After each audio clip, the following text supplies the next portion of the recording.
வாக்யஜ்ஞேன கல்பதாம்.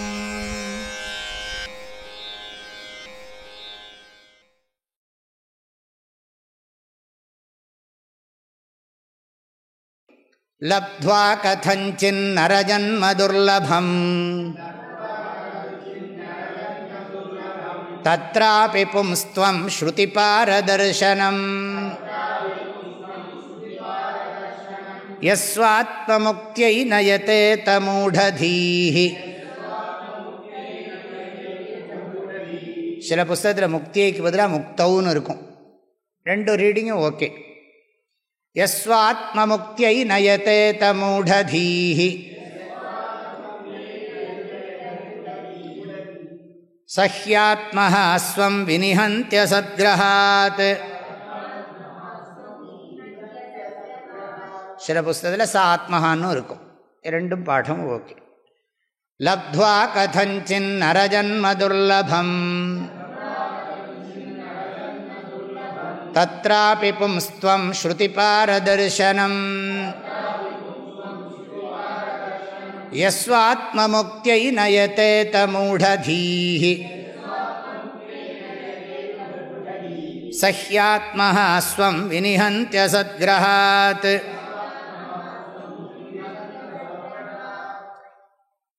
ஆச்சாரியர் முதல்ல பாசிட்டிவாக சொன்னார். அதாவது இதெல்லாம் வாழ்க்கையில் கிடைக்கிறது ரொம்ப அரிது, புண்ணியம் இருந்தால் தான் கிடைக்கும், பகவானோட அனுகிரகம் இருந்தால் தான் கிடைக்கும் அப்படின்னு சொல்லிவிட்டார்.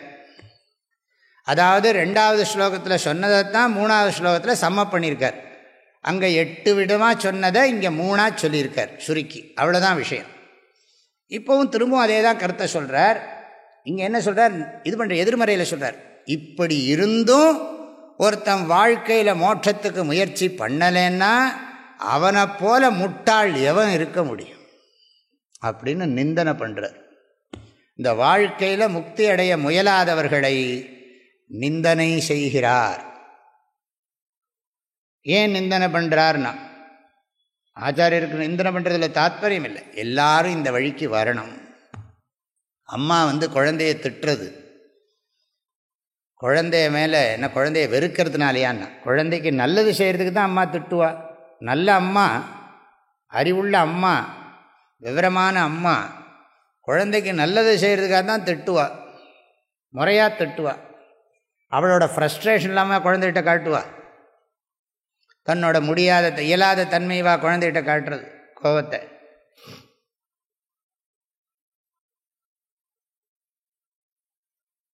இங்கே சொல்கிறார் வரிசையாக பார்ப்போம். அதாவது இங்கே கடைசியாக சொல்கிறது, மோட்சத்துக்காக எவன் முயற்சி பண்ணலையோ அவன் தற்கொலை செய்து கொண்டவன் ஆகிறான். வாழ்ந்து கொண்டிருக்கும் பொழுதே இறந்தவனாக கருதப்படும். வாழ்ந்து கொண்டிருக்கிற போது இறந்தவனா அது ஞானத்திலையும் உண்டு. இங்கே வாழ்க்கையை பயன்படுத்த தெரியாத முட்டாள் அப்படிங்கிறார். தற்கொலை பண்ணினுட்டான்னா என்ன அர்த்தம்னா, ஒவ்வொரு நாளும் நிம்மதியாக வாழ தெரியாமல் போயிட்டாங்கிறார். ஒவ்வொரு நாளும் நிம்மதியாக வாழ. இன்றைக்கி ராத்திரி படுக்கிற போது நான் நிம்மதியாக இல்லைன்னா இன்றைக்கி நான் செத்து போனதாக தான் அர்த்தம். சொல்கிறாங்கள்ல, எப்படி இருக்கீங்கன்னா, நடவேணமாக திரிகிறேங்கிறான். எல்லாம் ஒரே பிரச்சனைங்க சுவாமி. ஒரு பக்கம் கடன் தொல்லை, ஒரு பக்கம் வீட்டில் மகளுக்கு சரியில்லை, மக சரியில்லை, அதெல்லாம் இன்னும் சொல்ல முடியல. சொல்லாமல் இருக்க முடியல, சொல்லவும் முடியல. செத்த புணம் மாதிரி அலையிறேன் சுவாமி, நடபணங்கிறான். இப்போனா என்ன அர்த்தம்? துக்கம் ஜாஸ்தியாக இருக்குதுன்னு அர்த்தம். ஏன் துக்கம் வந்தது? உலகத்தில் எல்லாருக்கும் இருக்குன்னா, எல்லாருக்கும் புத்தியும் இருக்குது. ஏன் அறிவை யூஸ் பண்ண மாட்டேங்கிறோம்? துக்கம், எத்தனை துக்கம் வந்துட்டு போயிடுது. இத்தனை துக்கம் உனக்கு ஏன் புத்தி வரல? இன்னும் மறுபடியும் துக்கத்துக்கு உள்ள வழியைத்தானே தேடிகிட்டே இருக்கு. இதில் துக்கம் வரும்னு சொன்னேன். இல்லை துக்கம் வரும் ஒரு நாளைக்கு. என்ன என்றைக்கு வரப்போகிறது? செக்கு மாடு மாதிரி தான், ஒரு நாளும் வராது. இல்லை இந்த பணத்தாலேயோ உறவுகளாலேயோ என்றைக்கா ஒரு நாள் சந்தோஷம் வந்துடும் நினச்சா அது உண்மையா? நடக்கவே நடக்காது. அதனால் அதை சொல்கிறார்.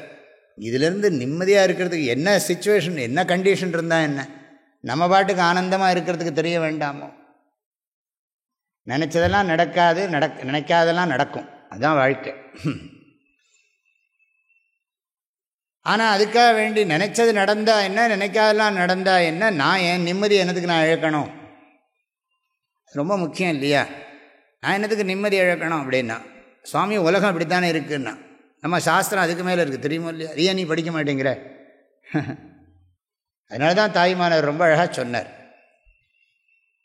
ஐவகை எனும் பூதமாதியை வகுத்து அதனுள் அச்சரச்சர பேதமான யாவையும் வகுத்து நல்ல அறிவையும் வகுத்து எனக்கு புத்தியும் கொடுத்துருக்கே, மறையாதி நூலையும் வகுத்து சைவம் முதல் அளவிலாம் சமயமும் வகுத்து மேல் சமயங்கடந்த மோன சமரச நிலையும் வகுத்த நீ உன்னை யான் அணுகவும் தன்னருள் வகுக்க இலையோ.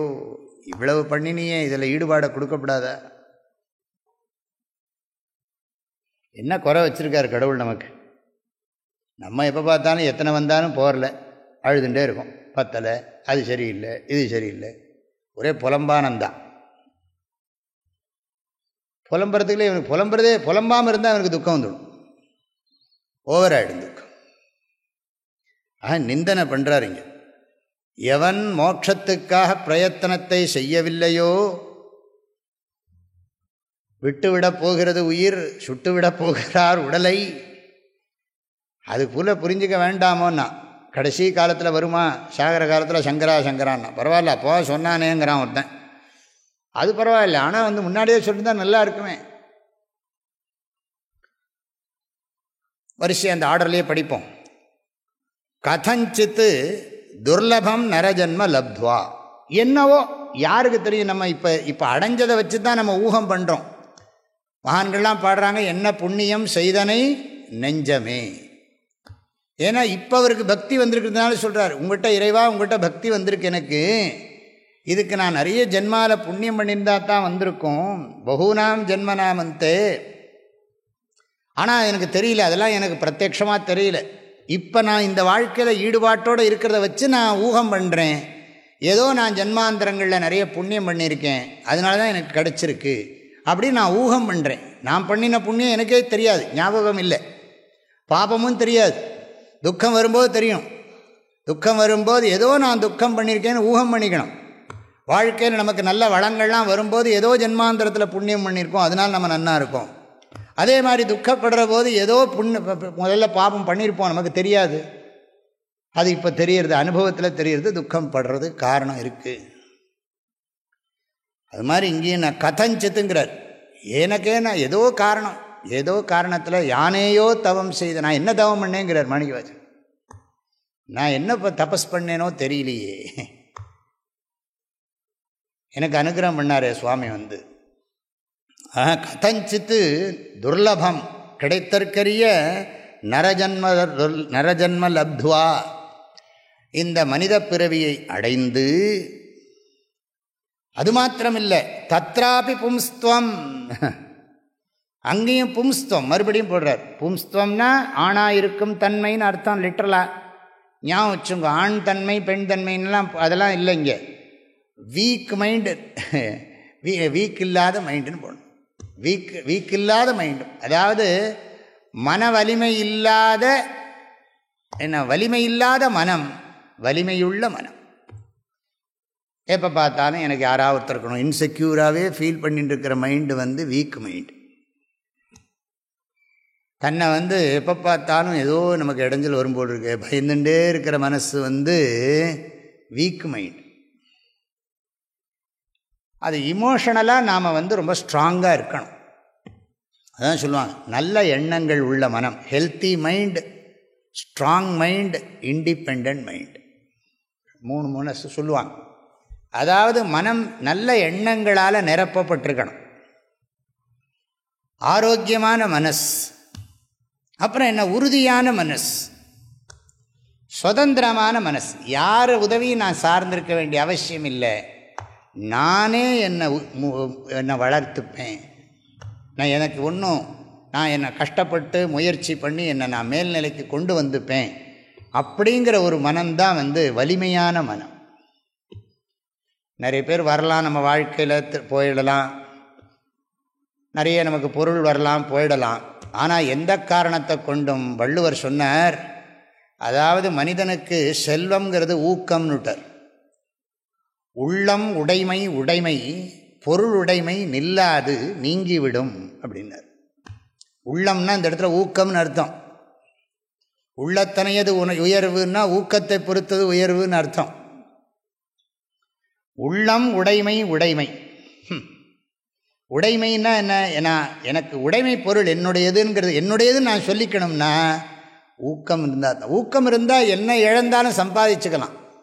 ஆனால் ஊக்கத்தை இழந்தால் ஒன்றும் சம்பாதிக்க முடியாது. அதனால தான் ஊக்கம் அது கைவிடேன். எத்தனை தடவை விழுந்தாலும் விஸ்வாமித்திரன் எழுந்த மாதிரி, காமத்தினால விழுந்தார், குரோதத்தினால விழுந்தார். பழையபடியும் விஸ்வாமித்திரன் எழுந்து தபஸ் பண்ணி கடைசியில் பிரம்ம ரிஷி ஆயிட்டார். எந்த காரணத்தை கொண்டு ஊக்கத்தை விடக்கூடாது. இந்த ஊக்கமுடைய மனசு தான் இங்கே பும்ஸ்துவம்னு போட்டுக்கணும் நீங்கள். அதனால் நம்ம அப்படி ஒரு அர்த்தம் வச்சுக்கிறோம். ஏன் ஆண், நான் ஏற்கனவே சொல்லிட்டேன், ஆண் முக்கியம், ஆணா பெண்ணாங்கிறது முக்கியம் இல்லை. இங்கே யார்கிட்ட பேசுகிறாருங்கிறது நான் உங்கள்கிட்ட அன்றைக்கே சொல்லிவிட்டேன். இங்கே முன்னால் இருக்கிறவர்கள்லாம் பிராமணர்கள், ஆண்கள். இப்போ நம்ம அந்த சப்ஜெக்ட் எடுத்து பேசுகிற போது இங்கே எல்லா வர்ணத்தை சேர்ந்தவர்களும் இங்கே இருக்கோம், பெண்களும் இருக்கிறீர்கள். இந்த நம்ம படிக்கிற டெக்ஸ்ட்டு சங்கராச்சாரியார் யாருக்கு முன்னால் பேசினார்ங்கிறது மறந்துடக்கூடாது. அவர் எப்போ பார்த்தாலும் காசியில் இருக்கிற பண்டிதர்களுக்கு முன்னால் தான் பேசியிருக்கார். அங்கங்கே இருக்கிற மகா பண்டிதர்களுக்கு முன்னால் பேசினது அங்கே ஓரளவுக்கு மந்த அதிகாரிகள், மத்தியம் அதிகாரிகள் அந்த மாதிரி தான் பேசியிருக்கார் தெரிகிறது. ஆனால் எல்லா மக்களையும் நேசிச்சிருக்காருங்கிறதும் புரிகிறது. சண்டாளனுக்கும் ஞானம் இருக்குங்கிறது மனிஷா பஞ்சகம் நிரூபிக்கிறது. ஞானம் என்பது எல்லோருக்கும் இருக்கும் அப்படிங்கிறதுல சந்தேகம் இல்லை. தர்மத்தில் தான் ஏற்றத்தாழ்வு வச்சிருக்கே தவிர ஞானத்தில் யார் வேணாலும் ஞானத்தை அடைய முடியும். அது நம்ம சாஸ்திரங்களில், புராணங்கள் எல்லாத்துலேயும் பார்க்குறோம். நந்தனாரை போல் ஒரு அந்தணர் இந்த நாளில் இல்லையேன்னா, நந்தனாரை போல், நந்தனார் புலையர் குலத்தில் பிறந்தவர். அதனால் இதெல்லாம் ஞாபகம் வச்சுக்கணும் நாம். ஆக தத்ராபி பும்ஸ்துவம், அதிலும் ஆணாக பிறந்து, அது மாத்திரம் இல்லை, ஸ்ருதி பாரதர்சனம். ஸ்ருதி பாரதர்சனம்னா, ஸ்ருதினா வேதங்கள், பாரம்னா கரை, தரிசனம்னா பார்த்தவன். வேதங்களின் கரையை கண்டிருந்தாலும் அப்படிங்கிறார். சில பேர் நல்லா படிச்சிருப்பான், ஆனால் வள்ளுவர் காலத்தில் அதே சொல்லலையே, அறம் போல் கூர்மையரேனும் மரம் போல்வர் மக்கட்பண்பில்லாதவர்னர். ரொம்ப புத்திசாலியாக இருந்தால் கூட நல்ல குணம் இல்லைன்னா என்ன பிரயோஜனம்னா, அவன் இந்த பட்டு போன மரத்துக்கு சமானம்ங்கிறார். பச்சை மரம் பலனை கொடுக்கறது, பட்டு போன மரம் என்ன பலனை கொடுக்கறது? அது வேணால் விறகாக எரிக்கலாம், அவ்வளோதான். அதுக்காக பலன் உண்டு, இவனுக்கு ஒன்றும் இல்லைன்னு அர்த்தம். அதனால் ஸ்ருதி பாரதர்சனம். வாழ்க்கையில் இவன் என்ன, நான் பணத்தை எல்லாமே எப்போ பார்த்தாலும் பணம் பணம் பணத்தையே கணக்கு போட்டுருக்கான். நகையை கணக்கு போடுறோம், பணத்தை கணக்கு போடுறோம், துணியை கணக்கு போடுறோம், வீட்டை கணக்கு போடுறோம். கடைசியில் என்னவா புண்ணியம் இருக்கான்னு எவனையா பார்க்குறானா? அதுதான் கேட்குறது. ஸ்ருதி வேதத்தின் கரையை கண்டிருந்த போதிலும்னு அர்த்தம். ஆனால் அதுலேயே உட்காந்துருவான். இது என்னென்னா, ஒரு இடத்துல அப்படியே தடை வந்துடும். சில பேர் வருவான், இந்த வெறும் பூஜை ஹோமம் பண்ணிட்டு இருப்போம், அதுலேயே நின்றுடுவோம்.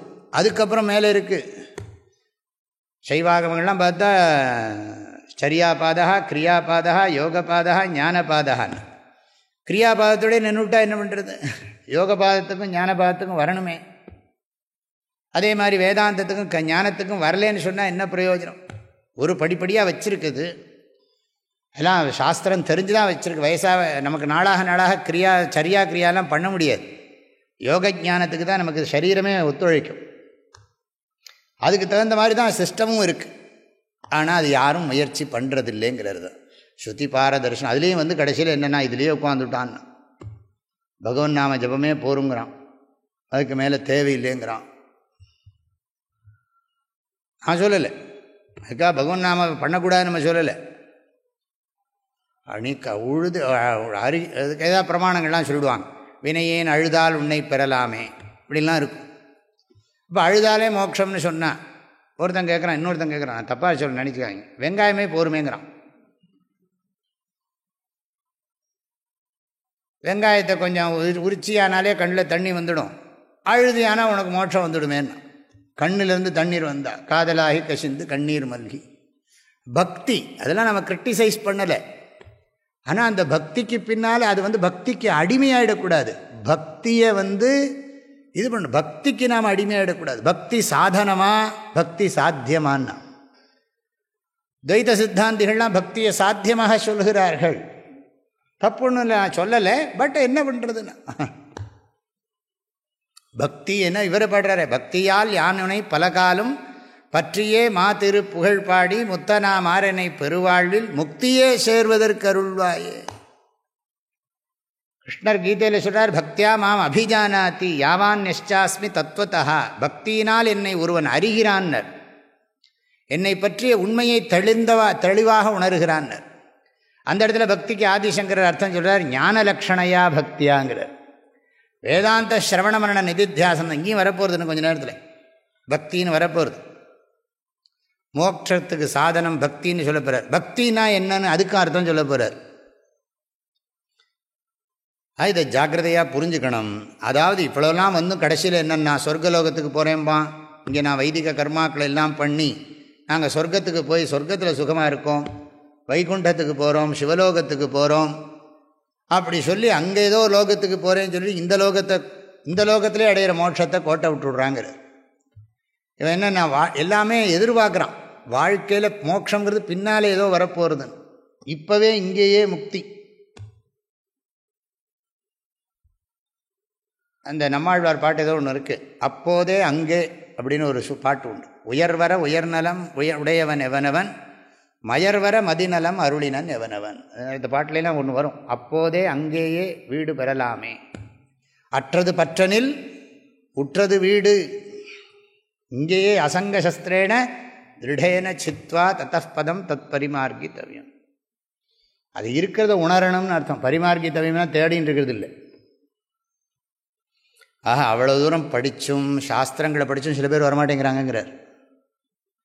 சங்கராச்சாரியர் காலத்திலே இருக்குது, இவ்வளவு படிச்சிருக்கான், ஆனால் இன்னும் அவனுக்கு அபிமானம் போக மாட்டேங்கிறது. இந்த உலகத்தில் ரொம்ப பிடிப்பு வந்துடுத்து. தெரியும், இவருக்கு தெரியாமல் ஒன்றும் இல்லை, இவருக்கு தெரியும் மனுஷ ஜென்மா மகிமை தெரியும், எல்லாம் தெரியும். ஆனாலும் ஏதோ ஒரு பிரதிபந்தம். இவர் என்ன பண்ணுறாருனா, பொருளுக்கும் போகத்துக்கும் அடிமைப்பட்டு நான் சந்நியாசம் வாங்கிக்க மாட்டேன், எனக்கு வேதாந்தம் வேண்டாம், எனக்கு மோட்சம் வேண்டான்னு சொல்லிவிடுவானா. இவனோட கதையை எப்படின்னா மற்றவனை என்ன சொல்கிறது, எனக்கு இதெல்லாம் வேண்டவே வேண்டாம். வேதத்தோட கரையை கண்டவர்கள் நாங்களும் பார்த்துட்டு தான் இருக்கோம். நிறைய பேர் நல்லா படிச்சிருப்பாங்க சாஸ்திரங்கள்லாம். ஆனால் என்னென்னா அது ஏதோ பரம்பரை அகாடமிக்காக இருக்குமே தவிர, ஆனால் அவங்க வாழ்க்கையை அதை மாற்றிக்கிறதுக்கு முடியாது. அவங்க படிப்பு பாடம் சொல்கிற போது பார்த்தா பிரமாதமாக இருக்கும், அற்புதமாக இருக்கும். ஆனால் அதே சமயம் வாழ்க்கைன்னு பார்க்க போயிட்டோமானா நேர இதாக இருக்கும், எல்லாம் கால்குலேட் பண்ணிட்டு இருப்பாங்க. அது அப்படி ஆகிடும் கொஞ்ச நாள். ஆனால் அதோட மகிமை எப்படி இதுலேயே கீதை இன்ட்ரொடக்ஷன்லேயே சங்கராச்சாரியர் சொல்கிற மாதிரி கடைசியில் அது என்னென்னா மெக்கானிக்கல் ஆகிடும். இந்த படிக்கிறது பாடம் சொல்கிறதெல்லாம் மெக்கானிக்கல் ஆகிடும், சீரியஸ்னஸ் போயிடும். அது நம்ம நிற்க அதற்கு தக. நாம் அதை பண்ணலைன்னா என்ன பண்ணுறது? எல்லாம் தர்மத்தை அனுஷ்டிப்பாங்க, ஈஸ்வர பக்தியோடு இருப்பாங்க. ஆனால் அவங்களுக்கு என்ன மெட்டீரியலிசம் தான். அப்பவும் பொருள் அந்த இது போகாது, இந்த வாசனை போகாது, இந்த அர்த்த காம சிந்தனை போகாது. அந்த அர்த்தத்தில் சொல்கிறார் சங்கராச்சாரியர். தர்மமாக இருப்பான், காலையிலேருந்து ராத்திரி வரைக்கும் சாஸ்திரம் படிப்பான், எல்லாம் பண்ணுவான். ஆனாலும் மனசில் கொஞ்சம் இந்த அர்த்த காம சிந்தனை போகாது, புத்தி போகாது. அவ்வளோ தூரத்துக்கு பிரதிபந்தம் இருக்குது. அதனால தான் கிருஷ்ணர் சொன்னார் கீதையில், யததோஹ்யபி கௌந்தேய புருஷஸ்ய விபஷ்சிதா இந்திரியாணி பிரமாதீனி ஹரந்தி பிரசபம் மனஹா. முயற்சி பண்ணுறவனுக்கும் கூட அது விடுறதில்லை அப்படின்னா. இப்படின்னா என்ன பண்ணுறது? அதில் இவ்வளோ வந்துட்டு சொல்கிறார். அடுத்தது, யஹா எவனொருவன் ஸ்வாத்ம முக்தியை, மூடதீகின்னு போடணும், மூடதீகி சேர்த்துக்கணும். யஹா மூடதீஹி, இந்த ஏரியா வர்ற போது மாத்திரம் மாட்டேன்பான். வேண்டாம் சுவாமி, நான் எப்பவும் இப்படியே இருந்துக்கிறேன், என்னை விட்டுருங்கோ, நமக்கெல்லாம் இந்த அத்வைதம் சூட்டபிள் இல்லை, இதனால் நீங்கள் மோட்ச சாதனம் சொல்கிறது எனக்கு ஒத்துக்க முடியாது அப்படி சொல்லி யஹா மூடதீஹி, தீஹினா தெரியும் புத்தி, மூடதீஹின்னா என்ன அர்த்தம்? அந்த ஏரியா மாத்திரம் லோக்கல் அனஸ்தீஷியான்னா, லோக்கல் அனஸ்தீஷியான்னு அந்த ஏரியா மாத்திரம் வரும்போது ஒர்க் பண்ணாது. எல்லாம் நல்லவன், ஞாபகம் வச்சுக்கோங்க, ரொம்ப நல்லவன், நல்லதே நினைப்பான், நல்லதே செய்வான், நல்லவன், உத்தவன், ஈஸ்வர பக்தன், எல்லாம் வேதங்கள்லாம் படிச்சிருக்கா, எல்லாம் பண்ணிருக்கா. ஆனால் இந்த சிரவண மனனம் பண்ணி சந்நியாசத்தை பண்ணிவிட்டு, ஏன்னா இவர் யாரை பார்க்குறாரு ஞாபகம் வச்சுக்கணும், இவர் பார்க்குற போது நிறைய பேர் கர்மகாண்டிகள், கர்மாவை விட மாட்டேங்கிறாங்க. நிறைய பேர் ஆதிசங்கரர் காலத்தில் கர்மாவை ரிச்சுவலை விட மாட்டேங்கிறாங்க. அவர் சொல்கிறார், நோ ரிச்சுவாலிட்டி, ஒன்லி ஸ்பிரிச்சுவாலிட்டி. ரொம்ப ரிச்சுவல்லையே போயின்னு இருக்காதே, ஸ்பிரிச்சுவாலிட்டிக்கு வா அப்படிங்கிறார். இவன் ரிச்சுவல் அதிகமாகிட்டே இருக்கே தவிர ரெண்டாவது பேலன்ஸாக பண்ணக்கூடாதோ. அதனால் இவன் இதுக்கு வரமாட்டேங்கிறான். இந்தமோ வேதம் எல்லாம் அங்கே இருக்கிற கூட்டம் இங்கே வருமா? அதிருத்ரம் பண்ணால் அங்கே கூட்டம் ஜாஸ்தி போகும். பூஜைக்கு கோவிலுக்கு விளக்கு நெய் விளக்கு ஏற்றுறதுக்கு கூட்டம் போகும். இங்கே வருவாங்களா யாராவதுன்னா?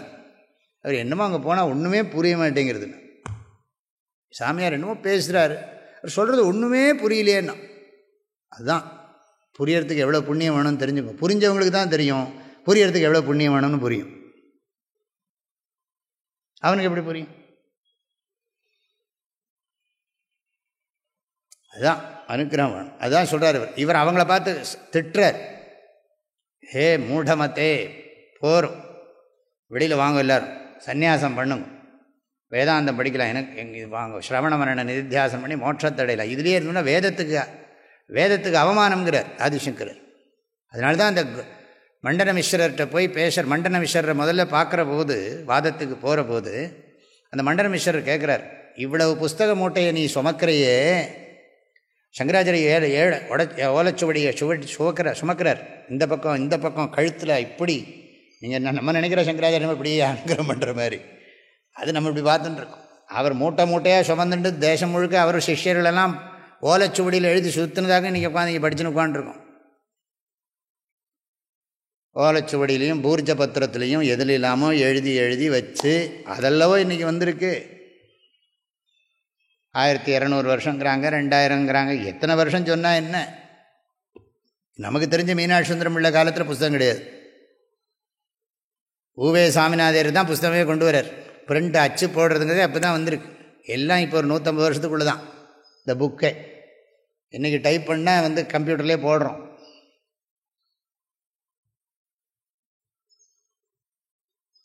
ஆயிரத்தி 850 பிறகு தான் புத்தகங்கள் எல்லாமே வர ஆரம்பிச்சிருக்கு. 1850 60 அப்புறம் தாமே புத்தகங்களே வர ஆரம்பிச்சு.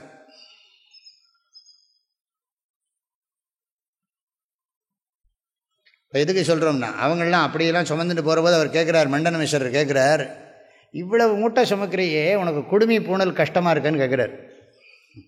குடுமி பூணல், ஏன்னா பிராமணனுக்கு பூணலும் குடுமியும் ரொம்ப முக்கியம். சிகா யஜ்ஞோபவீதம் திருமந்திரத்தில் பாடுறார், நூலது வேதாந்தம் நுண்சிகை ஞானமாம் அப்படிங்கிறார். நூலது வேதாந்தம் நுண்சிகை ஞானமாம். சன்னியாசிகள் இப்போ எங்களுக்கெல்லாம் குடுமி கிடையாது, பூணல் கிடையாது, போட்டிருந்தோம் ஒரு காலத்தில், எடுத்திருக்கோம்.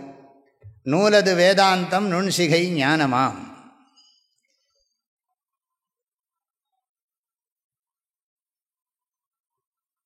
இப்போ இவர் கேட்குறார், அவர் சொல்கிறார், இது உனக்கு ஒரு பாரமா? இவ்வளோ மூட்டை சுமக்கிற, புஸ்தக மூட்டைகளெல்லாம் சுமக்கிற, நீ சுவடிகளெல்லாம் சுமக்கிற, உனக்கு ஒரு பூணலும் குடுமி என்ன அவ்வளோ வெயிட்டாவா தெரியுது, பாரமாவா தெரியுதுன்னு கேட்டால் அவர் சொன்னார், ஓம் பூணலும் குடுமியும் வேதத்துக்கு பாரமாக இருக்குது, அதை எடுக்கிறதுக்காக தான் வந்திருக்கேன்ட்டார் அவர்.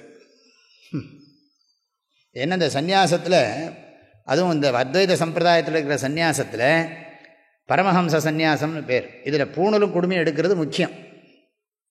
ஏன்னா என்ன, பூணல் குடுமி இருந்தால் தான் ஹோமம் பண்ணலாம், பூஜை எல்லாம் பண்ணலாம். பூணல் குடுமி இல்லாதவன் பண்ணப்படாது, அதுக்கெல்லாம் நிறைய சம்ஸ்காரங்கள் இருக்குது. ஆனால் அது எடுத்தாச்சுன்னு சொன்னால், எடுக்கிறதுக்காக அதுக்காக ஒரு ஹோமம் பண்ணிட்டு தான் எடுப்போம், சும்மா ஒன்று எடுத்துட மாட்டோம். சாஸ்திரத்தில் சொன்ன மந்திரபூர்வமாக எப்படி சிக்கையை தரிச்சுக்கிறோமோ, சவுளம் பண்ணி தான் குடுமி வைக்கிறோம். அதே மாதிரி உபநயனம் பண்ணி தான் பூணல் போடுறோம். அதே மாதிரி சந்நியாசத்தில் குடுமி எடுக்கிறதுக்கும் மந்திரம் இருக்குது, பூணலை எடுக்கிறதுக்கும் மந்திரம் இருக்குது. அதை சொல்லிட்டு தான் எடுக்கிறோம். அதுதான் இங்கே சொல்கிறாரு. ஸ்ருதிபார தரிசனம்னா இவ்வளவு சாஸ்திரம் படிச்சிருக்கே, எல்லாம் பண்ணியிருக்கே, திரும்பவும் சொர்க்கத்துக்காக ஹோமத்தை பண்ணின்னு உட்காண்டிருக்கியப்பா. ஆகையினால கர்மணா அமிர்தத்துவம் நானசுகு, சந்நியாசம் பண்ணுங்கிறார். அதான் அர்த்தம் இங்கே. சந்நியாசத்தை துறவு வாழ்க்கையை மேற்கொண்டு எனது தலைப்பட்டார் தீரத் துறந்தார், மயங்கி வலைப்பட்டார் மற்றையவர், வேண்டின் உண்டாக துறக்க துறந்தபின் ஈண்டு இயற்பால பல. உனக்கு உண்மையான நிம்மதி வேணும்னா தன் சந்நியாசம் பண்ணு. கர்மாவை பண்ணுன்னு எந்த சாஸ்திரம் ஆணையிடுகிறதோ அதே சாஸ்திரம்தான் சொல்லுகிறது கர்மத்தை துறப்பாயாக. Enter, grow, come out. நுழை, பக்குவப்படு, வெளியில் வா. நான் அங்கேயே நன்னா இருக்கேன், ஆனந்தமாக இருக்கேன்னா. சோறு கண்ட இடம் சொர்க்கலோகம், கஞ்சி கண்ட இடம் கைலாசம்னா அதுலேயே இருக்கேன்னு ஆனந்தமாக இருக்கேன் அப்படின்னு. அதனால தான் சில பேருக்கு ப்ராப்ளம். வயசான பிறகும் எனக்கு இதெல்லாம் இப்போ நமஸ்காரம் பண்ண முடியல, பூஜை பண்ண முடியல. எப்போ பண்ணியாச்சுப்பா நிறைய போகிறோம், இனி மனசுக்குள்ளே பண்ணணும். என்ன இருந்தாலும் வெளியில் பண்ணால் திருப்தி வரலன்னா. அப்போ இத்தனை நாளாக நீ சாஸ்திரம் படித்து பண்ணினது கடைசியில் உனக்கு பந்தத்தை கொடுத்துதா மோட்சத்தை கொடுத்துதா? இப்போ முடியலேங்கிற குற்ற உணர்ச்சி வேறு. நீ உடம்பு முடியலன்னு நீ என்ன பண்ணுவேன்? அது உங்கள் கையிலேயே இருக்குது. உடம்பு நல்லா இருந்தபோது நீ பண்ணினே சரி, இப்போ உடம்பு சரியில்லை, பண்ண முடியலை, அது ஒத்துக்கோ. என்ன எனக்கு தாங்க முடியல சுவாமின்னா, அப்போ நீ இத்தனை நாளாக பண்ணின ஆன்மீக வாழ்க்கை உனக்கு நிம்மதியை கொடுக்கல. இப்போ உனக்கு குற்ற உணர்ச்சி தான் வந்துதான் மிச்சம். என்ன பிரயோஜனம்? அதுக்கெல்லாம் நீ தயாராக இருக்கும். வயசாக எடுத்து முடியல, சரி போகிறோம், இத்தனை நாளாக படித்தாச்சு, தெரிஞ்சுட்டாச்சு, இனிமேல் இந்த உடம்பு இருக்கிறது போனஸ்ஸு. போனால் போயிட்டு போகிறது, இருந்தால் இருந்துட்டு போகிறது, அனுபவிக்கிறது அனுபவிச்சுட்டு போகிறோம். முழங்கால் வலிக்கிற போது வலிக்கத்தான் செய்யும், முதுகு வலிக்கும், வயிறு வலிக்கும், கண்ணு வலிக்கும், எல்லாம் வலிக்கத்தான் செய்யும். அனுபவிக்கிறதெல்லாம் அனுபவிச்சுட்டு அதுக்கு நடையில் அப்பா கத்துற போது நல்லா கிருஷ்ணா ராமா கோவிந்தா அப்படின்னு கத்து. ஐயோ அம்மா அப்பான்னு கத்துற இதெல்லாம் இப்படி ஏதாவது சிவசிவா நாராயணா கோவிந்தா எதையோ சொல்லு. அதான் சொல்கிறார். இப்படி ஸ்ருதிபார தரிசனம் இவ்வளவு தூரம் வந்தும் இத்தனை சாஸ்திரங்களை படித்தும் கூட, ஏன்னா இதெல்லாம் நிறைய ஆதிசங்கரோட இதில் பார்க்கலாம். க்ஷேத்ரஜ்ஞாபி மாம் வித்தி சர்வக்ஷேத்ரேஷு பாரதாங்கிற இடத்துல எல்லாரையும் பற்றி நல்லா பேசியிருக்கார். எவ்வளவு தூரத்துக்கு வந்தும் கடைசியில் சில அவங்களுக்கு அந்த கிளாரிட்டி வராமல் போயிடுதுன்னு சொல்கிறார்.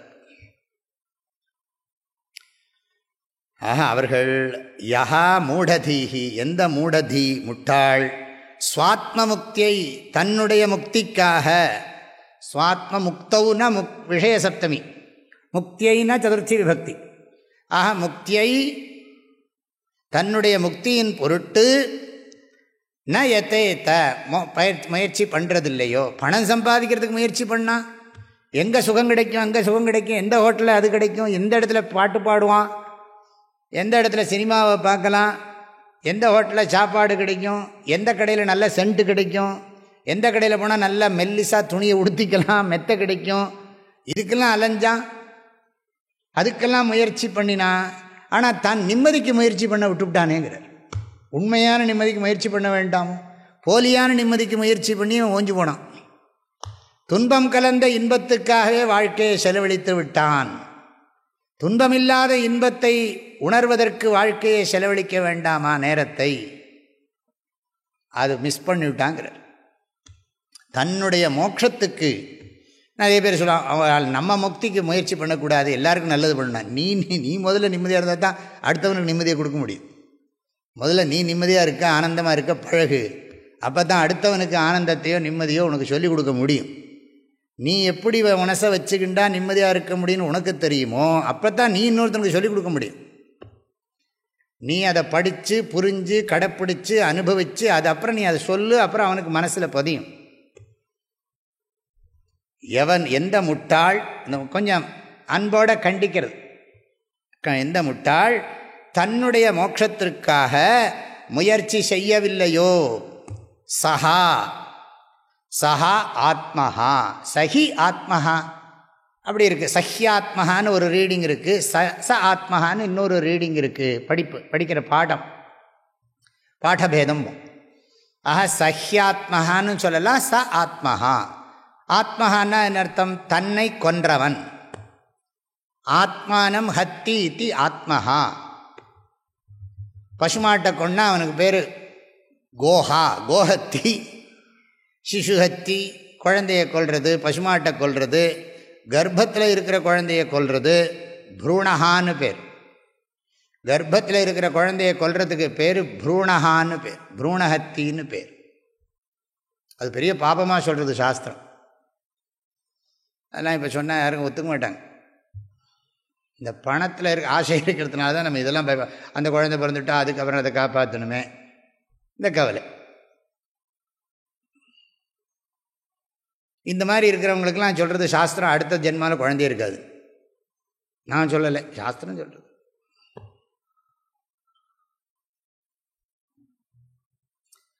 சஹி ஆத்மஹா, அவன் அவன் தன்னை கொன்றவன். எப்படி தன்னை கொல்ல முடியும்? அதுக்கு சொல்கிறார், அதுக்கு காரணம் சொல்கிறார். அசத்கிரஹாத்து ஸ்வம் வினிஹந்தி. அசத்கிரஹாத்து, அசத்கிரஹாத்துன்னா என்ன அர்த்தம்? சத்தல்லாததை, இருப்பில்லாததை பற்றி கொள்வதன் வாயிலாக தன்னை நன்றாகவே அழித்து கொண்டு விடுகிறான். ஹந்தி நிஹந்தி வி நிஹந்தி. அழித்து கொள்கிறான், நன்றாகவே அழித்து கொள்கிறான், மீண்டும் மீள முடியாதபடி அழித்து கொள்கிறான். மறுபடியும் ஜென்மா, சங்கராச்சாரிய கிருஷ்ணர் கீதையில் சொல்கிற மாதிரி இவனுக்கு மறுபடியும் ஜென்மாவே மனுஷ ஜென்மா கிடைக்காதுங்கிறார். அதோகதி தான் இவனுக்கு. மறுபடியும் இந்த ஹியூமன் பாடி கிடைக்குமா என்ன? கிடைத்தற்கரிய இந்த மனித உடம்பு கிடைக்குமா என்ன? கிடைக்காது. அசத் கிரகாத்துனா அர்த்தம் இந்த நிலையற்ற உடம்பு, இந்த நிலையற்ற உடம்பை நிலைன்னு நினச்சிக்கிறான். நிலையற்ற செல்வம், நிலையற்ற உறவுகள், நிலையற்ற பதவிகள், நிலையற்ற வீடுகள், இதோட உறவு நமக்கு இருக்கவா போகிறது? ஒவ்வொரு க்ஷணமும் இதுலேருந்து நமக்கு உறவு இல்லைன்னு தெரிகிறது. இது உறவு, இந்த சம்பந்தம், இந்த வீட்டோட சம்பந்தம், பணத்தோட சம்பந்தம், நம்ம ஆபரணத்தோட சம்பந்தம், நம்ம துணிகளோட சம்பந்தம், நம்ம உறவுகளோட சம்பந்தம், எல்லா சம்பந்தமும் உடம்போட சம்பந்தத்தினால ஏற்பட்ட சம்பந்தங்கள். இந்த சம்பந்தமும் நிலையில்லை. இந்த உடம்போட நமக்கு இருக்கிற சம்பந்தமும் சாஸ்வதம் இல்லை. உடம்போட இருக்கிற சம்பந்தமே சாஸ்வதம் இல்லாத போது, ஆனால் நம்ம எதை பிடிச்சுட்டு இருக்கோம்? எப்போ பார்த்தாலும் பணத்தை பிடிச்சுட்டு இருக்கோம். கிரகம்னா என்னது? கிரகிக்கிறது, பிடிச்சுட்டு இருக்கிறது, அப்படியே கவ்வின்னு இருக்கிறது. பணத்தை கவ்வின்னு இருக்கோம். உறவுகளை போயிடாதே போயிடாதே, என்னை விட்டு போயிடாதே. எந்த உறவும் சாஸ்வதம் இல்லை. கடைசியில் இறைவனோட இருக்கிற உறவே என்ன ஆகிடுறதுனா, இறைவனும் நானும் வேற இல்லைங்கிற உணர்வுனால இறைவனோட உறவிலிருந்தும் விடுபடுறோம். அப்படி இருக்கிற இந்த உறவெல்லாம் இம்மாத்திரம். ஈஸ்வர சம்பந்தமே, பகவானுக்கு எனக்கு இருக்கிற சம்பந்தமே என்ன ஆகிடுறதுன்னா, உனை எனதுள் அறியும் அன்பை தருவாயே. பகவானே நான் அந்த உண்மையை சிவோகம்னு புரிஞ்சின்றதுக்கு பிறகு சிவஹா என்னது ஜீவகாங்கிற பேதமே போய்டுறது. ஜீவனார் என்ன சிவனார் என்ன வேறில்லை, ஜீவனார் சிவனாரை அறிந்திலார், ஜீவனார் சிவனாரை அறிந்தபின் ஜீவனார் சிவனார் ஆயிட்டிருப்பரே. அப்புறம் எந்த சம்பந்தம் இருக்க போகிறது? அப்போ என்னன்னா, ஆத்மஹா அப்படின்னு சொன்னால் தன்னை கொலை செஞ்சவன், தற்கொலை. நம்ம என்ன நினச்சிட்டு இருக்கோம்? தற்கொலைன்னா சாதாரணமாக விஷம் சாப்பிட்டு இந்த உடம்பை சாகடிக்கிறது தற்கொலைன்னு நினச்சிட்டு இருக்கோம். அது ஸ்தூலமான ஒரு கர்மா, அது பெரிய பாபம். ஏன்னா கடவுள் கொடுத்த உடம்பை அழிக்கிறதுக்கு நமக்கு உரிமை இல்லை. அதனால தான் இன்றைக்கும் இந்த கருணை கொலை கேள்விக்குறியாகவே இருக்குது. மெர்சி கில்லிங்கிறது இன்றைக்கும் கேள்விக்குறியாக இருக்குது. இப்போ நானே என்னோடய உடம்புல நோய் ஜாஸ்தியாக இருந்து தாங்க முடியலேன்னு சொன்னால் டாக்டர் என்னை கொன்னுடுங்கோ அப்படின்னு சொன்னால் கூட கொல்லலாமா வேண்டாமான்னு சர்ச்சை பண்ணிட்டு இருக்காங்க. அதுக்கு எப்படி உரிமை இருக்குது? அப்படின்னு ஏதாவது சொல்லிவிட்டு அப்புறம் நிறைய பேர் இப்படி கேட்க ஆரம்பிச்சிருவானே. அப்புறம் அது நியாயமா? அது பண்ணலாமா? சமூகத்தில்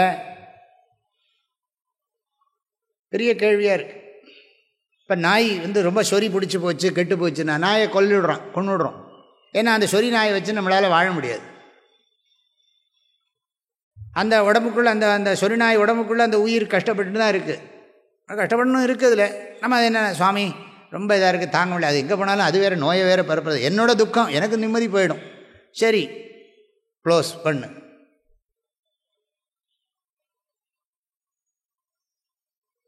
மாதிரி இந்த ஆத்மாவை தன்னை உடம்பாக நினச்சிக்கிறது தான் தற்கொலை.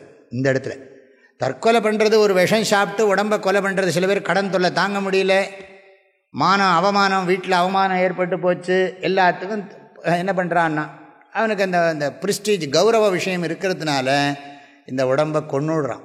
கிடைக்குமா மறுபடியும்? இது எத்தனை கோடி கொடுக்க முடியுமா? ஏதாவது வேல்யூ இருக்கா இதுக்கு? சொல்ல முடியுமா? பரவாயில்லை, நான் இது வரைக்கும் நானே தவறே செஞ்சுருந்தா கூட பரவாயில்லப்பா, இனிமேல் மனுஷ ஜென்மா கிடைக்காது, இனிமேல் வாழ்க்கையை திருத்தி அமைச்சுக்கிறேன்னா அது வாழ வேண்டாமா? அதுக்கு தான் சரியானபடி சொல்லிக் கொடுக்குறதுக்கு ஆள் இல்லை. அதுக்கெல்லாம் இப்போ அமைப்புகள்லாம் இருக்குது. ஒருத்தன் தற்கொலை மனசில் தற்கொலை எண்ணம் வந்துடுத்துன்னு சொன்னால், சூசைடு டெண்டன்சி வந்துடுத்துன்னா அதை சரி பண்ணுறதுக்கெல்லாம் இப்போ அமைப்புகள்லாம் வந்திருக்கு. ஃபோன்லேயே கவுன்சிலிங் பண்ணுறாங்க. அவங்கள கொஞ்சம் கொஞ்சமாக தேத்தி ஆறுதல் சொல்லி அவங்கள அதுலேருந்து விடுவிக்கிறாங்க. எந்த காரணத்தை கொண்டும் நாம் உடம்பை அழிச்சிக்கிறதுக்கு நமக்கு உரிமை இல்லை. இந்த உடம்பை காப்பாற்றுறதுக்கு தான் நமக்கு உரிமை இருக்கே தவிர இந்த உடம்பை அழிச்சிக்கிறதுக்கு நமக்கு உரிமை கிடையாது. அது உடம்பை அழிச்சுட்டோமானா அது அங்கே தான் நம்ம சொல்கிறோம். உடம்பை நாம் அழித்தோமானா உடம்பு இயற்கையாக தானாக அழியணும், இயற்கையாக தானாக அழியணும். அதை நாம் வற்புறுத்தி அழித்தோமானா இன்னொருத்த நம்மளை கொண்டுட்டா அந்த சமாச்சாரம் வேறு. நம்மளை நாமளே கொல்லக்கூடாது. அப்படி பண்ணினா என்ன ஆகும்னா அதுக்கப்புறம் நமக்கு ஒரு சரியான இடம் கிடைக்காம அவஸ்தைப்படும். திருவள்ளுவர் சொன்ன மாதிரி புக்கில் அமைந்தென்று கொல்லோ, சரியான வீடு கிடைக்காது, தங்கிறதுக்கு உடம்பு கிடைக்காம அலைன்னு அலையும். அதுக்கு பேர் தான் பேயின்னு பேர், பிசாச்சுன்னு பேர். அவஸ்தைப்பட்டுட்டே இருக்கும் அது. ஆக இங்கே இன்னொன்று அர்த்தம், இதெல்லாம் உபநிஷத்தில் நம்ம படிச்சிருக்கோம். என்னது? அசுரியானா மத்தே லோகா அந்தேன தமசா விருதாக தாகஸ்தே பிரேத்யாபிகச்சந்தி ஏகே சா ஆத்மஹனோ ஜனாஹ. 3வது மந்திரம் ஈஷாவாஸ்ய உபனிஷத்து. அதாவது எவன் ஒருவன் தன்னையே அழித்துக் கொள்கிறானோ, தன்னை அழித்துக் கொள்கிறான், அழியிற உடம்போடு தன்னை இணைத்துக் கொள்கிறானோ, உடம்பாகவே தன்னை கருதி கொள்பவன் தற்கொலை செய்து கொள்ளுகிறான். அதான் அர்த்தம். உடம்பாகவே தன்னை கருதி கொள்பவன் தற்கொலை செய்தவனாகிறான். உடம்பு மாத்திரம் இல்லை, இந்த அதாவது நிலையில்லாத அழியப்போகிற உடலை தானாக கருதி கொள்பவன் தன்னை அழித்து கொண்டவனாகிறான். அழியப்போகும் உடலை தானாக கருதுபவன் தற்கொலை செய்து கொண்டவனுக்கு சமானமானவன். இப்போ உடம்பையே அப்படி நினைக்கிற போது, உடம்பே அழியிற போது உறவுகள் அழியுமா அழியாதா? உறவுகள் அழியும், உறவுகள் மாறும், நாம் இருக்கும் இடம் மாறும், நம்முடைய உடம்பே மாறின்னு இருக்கு. நேற்றுக்கு இருந்த மாதிரி உடம்பு இன்னைக்கு இல்லை, இன்னைக்கு இருக்கிற மாதிரி நாளைக்கு உடம்பு இருக்க போகிறதில்ல. க்ஷணக்ஷண அநியத ஸ்வபாவா. ஆக மாறுகின்ற உடலை, அழிகின்ற உடலை நான் என்று கருதுவது தற்கொலைக்கு நிகர். ஏ ஜனாக ஆத்மஹனஹா தே அசுரியா லோக்காக அபிகச்சந்தி. நிம்மதி இல்லாத வாழ்க்கையை வாழ்வார்கள். உடம்பை தான் நினைக்கிறவனுக்கு நிம்மதியாகவே இருக்காது அப்படிங்கிறது. அப்புறம் உறவுகள், பொருள் எல்லாம் திரும்ப திரும்ப இதை யோசிங்க. எல்லாம் வாழ்க்கைக்கு வேணும், ஆனால் அதுலேயே அப்படியே ஒட்டிக்கப்படாது. புரிஞ்சு வாழணும். ஒவ்வொரு கணமும் இந்த உடம்புக்குள்ளே நான் இருக்கேன் அப்படின்னு புரிஞ்சு வாழணும். எப்படி நான் இந்த கட்டடத்துக்குள்ளே இருக்கேன், காருக்குள்ளே இருக்கேன், வாகனத்துக்குள்ளே இருக்கேன்னு எப்படி புரிஞ்சுட்டு ட்ராவல் பண்ணுறோமோ, அது டேக் இட் ஃபார் கிராண்டட். நான் வீட்டுக்குள்ளே இருக்கேங்கிறது எப்போ பார்த்தாலும் யோசிச்சுனா இருப்பேன். நான் வீட்டுக்குள்ளே இருக்கிறேன், நான் வீட்டுக்குள்ளே இருக்கிறேன், நான் வீட்டுக்குள்ளே இருக்கிறேன் சொல்லிட்டாவா இருக்க போகிறோம். அதே மாதிரி நான் உடம்புக்குள்ளே இருக்கிறேன், நான் உடம்புக்குள்ளே இருக்கிறேன், நான் உடம்புக்குள்ளே இருக்கிறேன் சொல்லிட்டாவா இருக்க போகிறோம். அதெல்லாம் சொல்ல மாட்டோம். நான் உடம்புக்குள்ளே இருக்கிறேங்கிற அறிவு இருக்கணும், அது மறக்கப்படாது. அப்போ அதுக்கு தான் சந்தியாவந்தனம், ஈஸ்வர ஆராதனை வச்சுருக்கு. கடவுளை போற்றி என் வாழ்முதலாகிய பொருளை, என்ன உடம்புக்கா உயிருக்கா? என் வாழ்முதலாகிய பொருளே போற்றி அப்படின்னு காலம்பரை போய் சுவாமி சந்நிதியில் நின்று சொன்னால் என்ன அர்த்தம்னா, உயிருக்கு முதல் பொருள் இறைவன் தான். தன்னை அறிந்தால் தலைவன் மேல் பற்று அல்லது பின்னையும் ஒரு பற்றுண்டோ பேசாய் பராபரமே. நான் யாருன்னு புரிஞ்சால் எனக்கு பகவான்கிட்ட தான் பற்று வரும். இதில் இல்லாமா பற்று வரும், உறவுகள்லையும் பொருள்லையும் சூழ்நிலையிலையுமா பற்று வரும். ஆக அது சொல்கிறார் அசத்கிரகாத், அசத்தை பிடிச்சிக்கிறாங்கிற.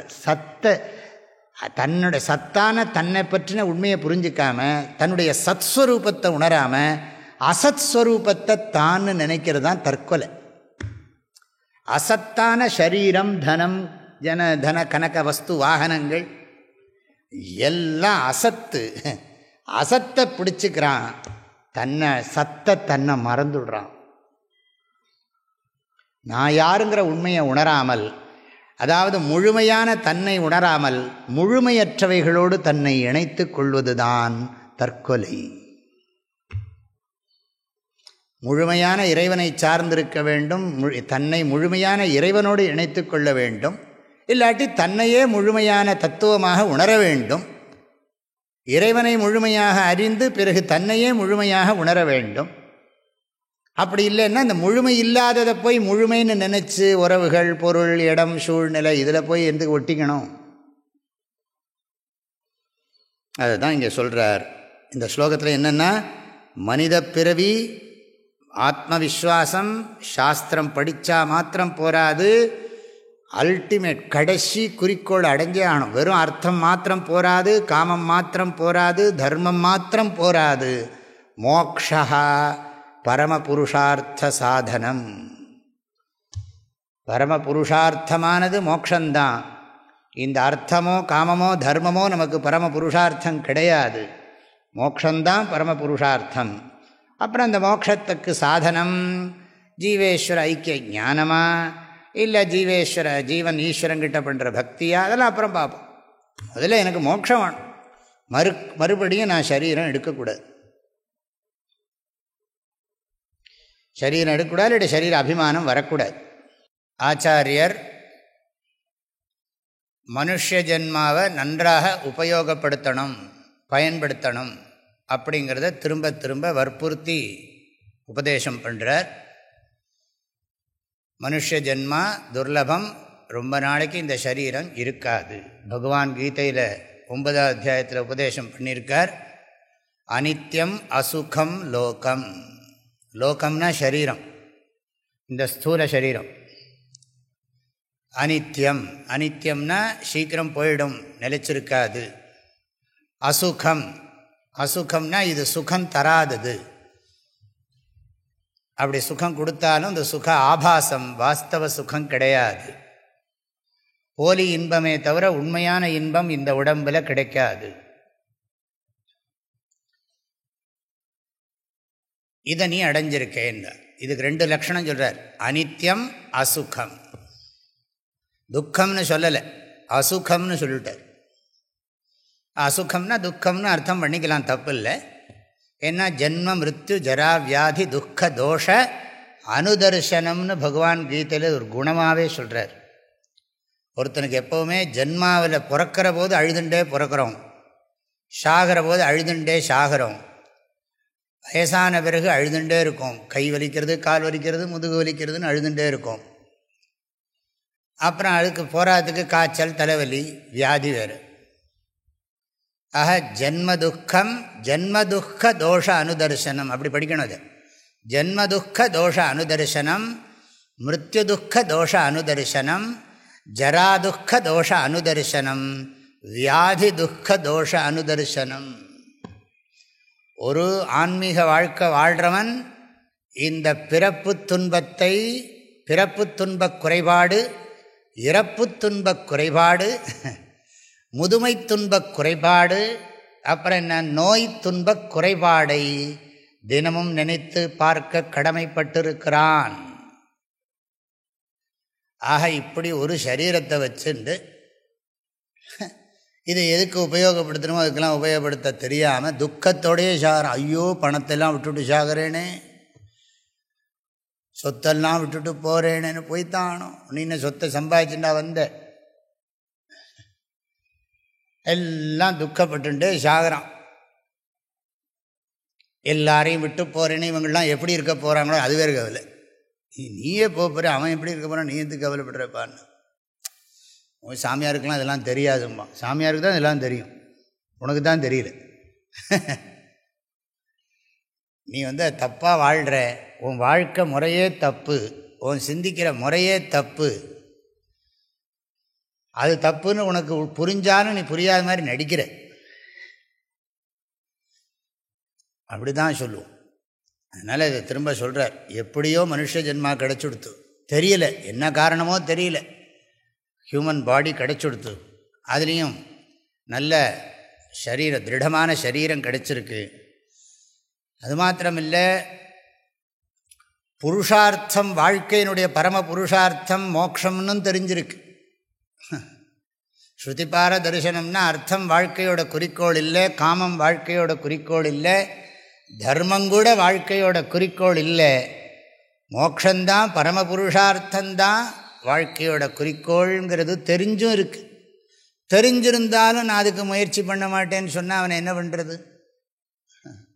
எது உண்மையான சுகம்னு எனக்கு தெரியும், எது பொய்யான சுகம்னு எனக்கு தெரியும், ஆனால் உண்மையான சுகத்துக்கு நான் முயற்சி பண்ண மாட்டேன், பொய்யான சுகத்துக்கு தான் முயற்சி பண்ணுவேன்னா அந்த முட்டாளை என்ன சொல்கிறது? அதுதான் இங்கே சொல்கிறார்.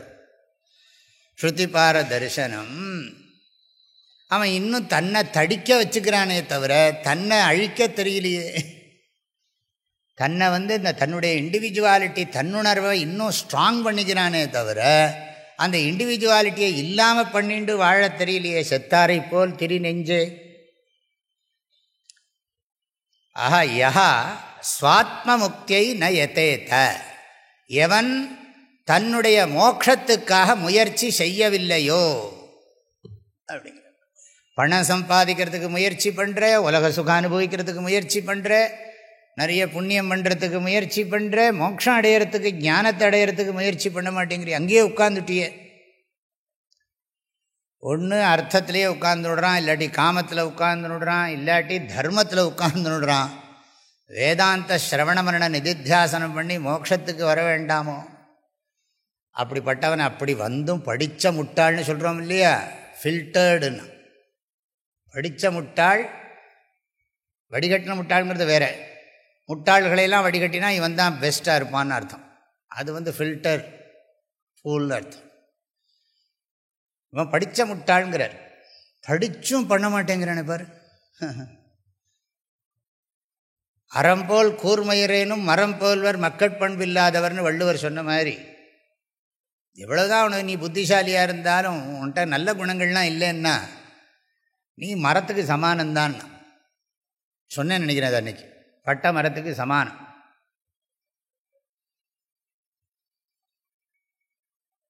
ஆக மோட்சத்துக்காக முயற்சி பண்ணலைன்னா அவன் யாருன்னா மூடதீஹி. அப்படி படிக்கணும். யஹா மூடதீஹின்னு போட்டேன், இப்போ மாத்திரேன். யஹா ஆத்மமுக்தியை ந யஸ்து, எவனொருவன் ஆத்மமுக்தியை ந யதேத, எவனொருவன் ஆத்மாவினுடைய மோட்சத்துக்காக, தன்னுடைய முக்திக்காகன்னு அர்த்தம். தன்னுடைய முக்திக்காக முயற்சி செய்வது சுயநலம் கிடையாது. அது சுயநலம் கிடையாது. நான் மோட்சம் அடையணுங்கிறதுல என்ன, நான் நிம்மதியாக இருக்கணுங்கிறது சுயநலமா? யாரையும் இடைஞ்சல் பண்ணாமல் நான் நிம்மதியாக இருக்கணுங்கிறது சுயநலம் நான் சொல்ல முடியும்? நான் எல்லாருக்கும் நல்லது பண்ணி நான் நிம்மதியாக இருக்கணும்னு நினைக்கிறேன். அப்புறம் நான் யாருங்கிற உண்மையை தெரிஞ்சு நான் நிம்மதியாக இருக்கணும்னு நினைக்கிறேன். எனக்கும் இந்த உடம்புக்கு இருக்கிற சம்பந்தத்தை புரிஞ்சுட்டு நான் நிம்மதியாக இருக்கணும்னு நினைக்கிறேன். அது என்ன தப்பா? அது என்ன சுயநலம்? சுயநலம்னா என்ன அர்த்தம்? எல்லாருடைய பணத்தையும் நானே வச்சுக்கிறது தான் சுயநலம். சாப்பாடெல்லாம் நானே சாப்பிட்டுட்டு எவனுக்கும் சாப்பாடு கொடுக்காமல் இருக்கிறது சுயநலம். என்கிட்ட படிச்சிருக்கிற படிப்பை நான் விலைக்கு விற்றா அது சுயநலம். அதுதான் சுயநலம். இது நியாயமான, நான் என்னுடைய நலத்துக்கு செயல்படாமல் நான் யாருக்கு பண்ணுறது? நான் என்ன நல்லா வச்சுட்டா தானே மற்றவனுக்கு செய்ய முடியும், மற்றவனுக்கு நல்லது பண்ண முடியும். அதனால் நான் எனக்கு இது சுயநலம், எல்லாம் மோட்சத்துக்காக முயற்சி பண்ணக்கூடாதுன்னா அது பைத்தியக்காரத்தனம். சில பேர் அப்படி ஒரு கொள்கை இருக்குது, எனக்கு மோட்சம் வேண்டாம், எல்லோரும் நல்லா இருந்தால் போகிறோம். எல்லோரும் நல்லா இருந்தால் போகிறதா தான் நீ நிம்மதியாக இருக்கணும்னு நினைக்கிற, அதுக்கு பேர் தான் மோட்சம். ஆனால் நீயே நல்லா இருக்கணும்னு நினைக்காம மற்றவன் நல்லா இருக்கணும்னு நினச்சா எப்படி? எல்லோரும் நீயும் நல்லா இருக்கணும், மற்றவனும் நல்லா இருக்கணும். நான் எவ்வளோ கஷ்டப்பட்டாலும் பரவாயில்ல, மற்றவங்க நல்லா இருக்கணும்னு நினைக்கிறது அது ஒரு நியாயம், அது வேறு விஷயம். அது லௌகிக விஷயங்களில் சொல்லலாம். ஆனால் சாஸ்திரம் நமக்கு நல்லது தான் உபதேசம் பண்ணுகிறது. இந்த சதுர்வித பலத்துக்கும் நீ பிரயத்தனம் பண்ணணும். பணம் சம்பாதிக்கிறதுக்கும் வீடு கட்டுறதுக்கும் நீ முயற்சி பண்ணு, தப்பு இல்லை. நியாயமாக முயற்சி பண்ணு. உன்ன மாதிரி தான் ஊரில் நிறைய பேர் முயற்சி பண்ணிட்டு இருக்கான், அவனும் வரட்டும் நினை. அண்ணன் தம்பி சொத்தெல்லாம் பிடுங்கிக்கணும்னு நினைக்காதீங்கோ. எல்லாம் அப்படி தானே உலகத்தில் நடக்கிறது. அண்ணன் சொத்து வந்துடணும், இவன் சொத்து வந்துடணும், எல்லா சொத்தும் வந்துடணும். கடைசியில் அவனும் அனுபவிக்கப்படாது, நானும் அனுபவிக்க முடியாது. கோர்ட்டில் கேஸு, கடைசியில் செத்தாங்கன்னா என்ன பிரயோஜனம்? அது வேறு, அது நியாயமானது, ஜஸ்டிஃபை பண்ணுறாங்க, நியாயப்படுத்துகிறாங்க. அதெல்லாம் வாழ்க்கையில் அதுதான் சொல்கிறது சாஸ்திரம். எல்லோரும் நல்லா இருக்கணும், அர்த்தம் சம்பாதி, அர்த்தத்துக்கு பிரயத்தனம் பண்ணு, காமத்துக்கு பிரயத்தனம் பண்ணு, தப்பில்லை. புண்ணியத்துக்கு தர்மத்துக்கும் பிரயத்தனம் பண்ணு, மோட்சத்துக்கும் பிரயத்தனம் பண்ணி ஆகணும். ஆனால் மோட்சத்துக்காகத்தான் இத்தனையும். நீ சம்பாதிக்கிற பணமோ அர்த்தமோ காமமோ தர்மமோ எல்லாம் மோட்சத்துக்கு சாதனமாக இருக்கணும், சித்த சுத்திக்கு சாதனமாக இருக்கணும். அதுதான் அது எப்படி மனுஷ ஜென்மா உபயோகப்படுத்தணும், மனுஷ ஜென்மாவில் இருக்கக்கூடிய விஷயங்களை எப்படி உபயோகப்படுத்தணுங்கிற ஞானமே இல்லைன்னா துக்கம்தான் மிச்சமாகும். கடைசியில் சாகிற போது சந்தோஷமாக சாக முடியாது. தினம் நிம்மதியாக தூங்குறவனால தான் தினம் சாகிற போது சந்தோஷமாக தூங்க முடியும், சந்தோஷமாக சாக முடியும். அதனால் யஸ்து ஆத்மமுக்தியை ந யதேத, எவன் ஒருவன் ஆத்மாவினுடைய மோட்சத்துக்காக முயற்சி பண்ணவில்லையோ சஹா மூடதீஹி, அவன் முட்டாள். வள்ளுவர் சொல்வார், காரறிவு, புல்லறிவு, அறியாமை, பேதைமை, இப்படிலாம் திருக்குறளில் நிறைய இருக்குது. புல்லறிவாண்மைன்னு 10 குறள் சொல்கிறார். ஓதியும் உணர்ந்தும் பிறர்க்கு உரைத்தும் தானடங்கா பேதைனா, சரியான இடம் இந்த இடம். ஓதியும் உணர்ந்தும் பிறர்க்குரைத்தும் தானடங்கா பேதையில் பேதையார் இல். அதை சொல்லலாம். நீ நல்லா மனப்பாடம் பண்ணியிருக்க, மனப்பாடம் பண்ணினது மாத்திரமில்லை, அதுக்கு அர்த்தம் வேறு தெரிஞ்சிருக்க, அதை இன்னொருத்தனுக்கு சொல்லித்தர சக்தியும் உங்கள்கிட்ட இருக்குது. ஆனால் நீ மாத்திரம் அந்த மோட்சத்துக்கு முயற்சி பண்ணலேன்னு சொன்னால் நீ தான் மகா முட்டாள். மூடதீஹி, ஓதியும் உணர்ந்தும் பிறர்க்கு உரைத்தும் தானடங்கா பேதையில் பேதையார் இல்.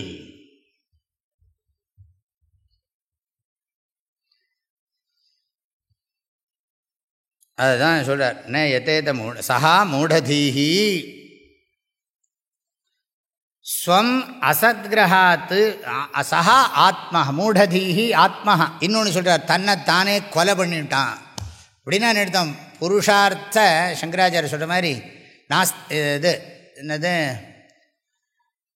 தியாயத்தோ விஷயான் பும்சா சங்கஸ்தேஷு உபஜாயத்தே சங்காத் சஞ்சாயத்தே காமஹ காமாத் குரோதோபிஜாயத்தே குரோதாத் பவதி சம்மோஹः சம்மோகாத் ஸ்மிருதிவிப்ரமः ஸ்மிருதிப்ரம்சாத் புத்திநாசः புத்திநாசாத் பிரணஷ்யதி.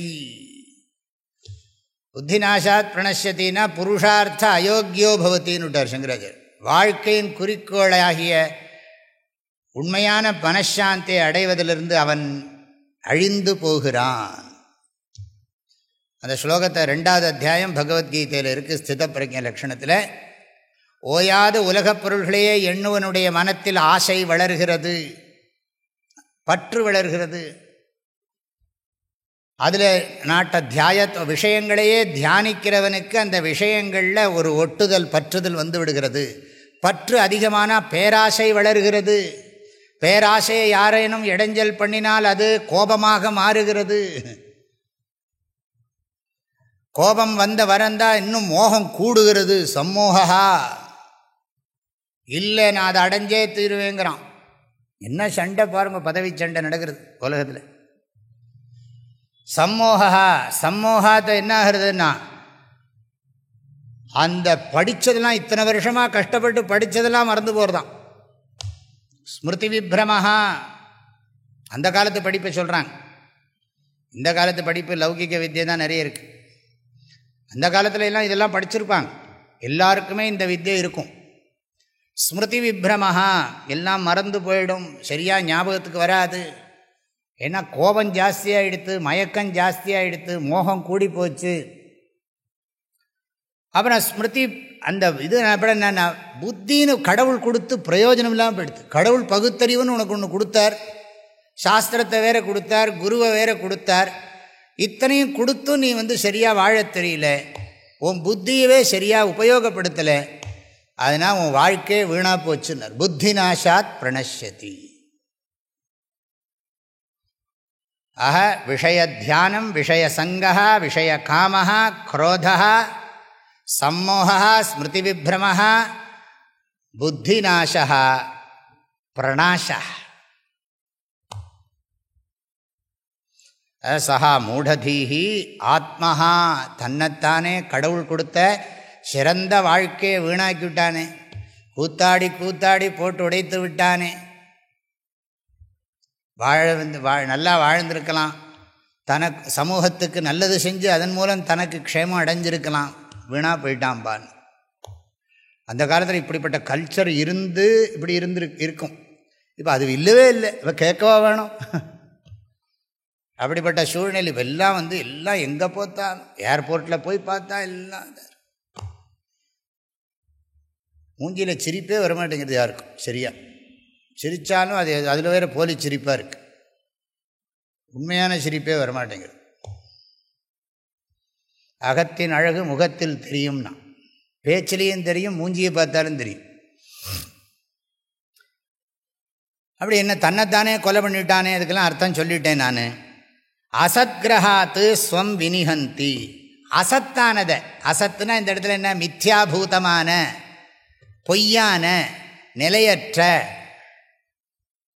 உண்மையிலேயே பிறவிதோறும் பயன்படாத, அட்லீஸ்ட் புண்ணியமாக பண்ணியிருக்கலாம், அதையும் பண்ணாமல் அசத்கிரகாத்து அர்த்த காமத்திலேயே உழன்று ஸ்வம் தன்னை வினிஹந்தி தன்னை அழித்துக் கொள்கிறான்னா என்ன அர்த்தம்?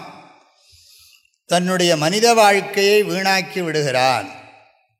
ஒருத்தனும் தன்னைத்தானே அழிச்சிக்க முடியாது. நெருப்பு ஒரு நாளும் தன்னைத்தானே சுட்டுக்க முடியாதுங்கிற மாதிரி ஒருத்தனும் தன்னைத்தானே அழிச்சிக்க முடியாது. உடம்பை வேணால் அழிக்கலாம், நம்மளை நாம் எப்படி அழிக்கிறது? தூக்கத்தில் நம்மளை அழிக்க முடியுமா? தூக்கத்தில் நம்ம அழிஞ்சா போகிறோம். தூக்கத்தில் நமக்கு உடம்போட தொடர்பு இல்லை, உலகத்தோட தொடர்பு இல்லை, உறவுகளோட தொடர்பு இல்லை, பணத்தோட தொடர்பு இல்லை, படிப்போட தொடர்பு இல்லை, விஞ்ஞானமயத்தோட சம்பந்தம் இல்லை, மனோமயத்தோட சம்பந்தம் இல்லை, பிராணமயத்தோட சம்பந்தம் இருக்கிறது தெரியல, அன்னமயத்தோட சம்பந்தம் இல்லை, அப்பாவா அம்மாவா ஒன்றும் தெரியல, ஆணா பெண்ணா தெரியல, மதம் தெரியல, ஜாதி தெரியல, குலம் தெரியல, கோத்திரம் தெரியல, வயசு தெரியல. எதுலன்னா தூக்கத்தில்.